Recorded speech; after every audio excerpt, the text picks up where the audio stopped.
Magandang araw, Pilipinas. Nandito ang inyong lingkod, Ering Melegrito, para ibalita ang isang makabagong usapin. Di umano, korupsyon sa Pilipinas. Patuloy na lumalaganap. Yuse Claire Castro nag-ulat ukol dito. Sa ngayon po, dahil inutos din po ng Pangulo na magkaroon ng malalimang pag-iimbestiga rito, 3 po ang tinanggap na po ang courtesy resignation. Isang warden at 2 deputies. At sa ngayon po ay pinag-iinting pa rin po ang pag-iimbestiga patungkol po dito ng Bureau of Immigration. Alam naman po ng bawat ahensya, ng lahat ng heads ng ahensya, alam din po ng bawat kawani ng gobyerno na nais ng Pangulo na malinis ang gobyerno ito mula sa korupsyon.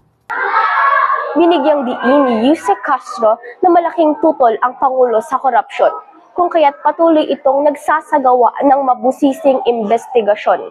Ipinaalam niya ito sa PCO press briefing noong Enero 26, 2026 upang malinawan ang mga taong bayan kung ano ang kalagayan ng mga kasangkot sa korupsyon dito sa ating bansa. Dagdag pa dito ang di umano'y naturang usapan ng Pangulo at ang mga kasangkot sa naging flood control o ghost project. Dahil dito, hanggang ngayon ay patuloy na lumalawak ang korupsyon sa bansa at isa pa rin itong problema na kinaharap ng Pilipinas. Muli, ako si Ering Melegrito mula sa Pahayagan ng Tinig Nagbabalita. Manatiling nakatutok sa aming pahayagan para sa mga susunod na balita.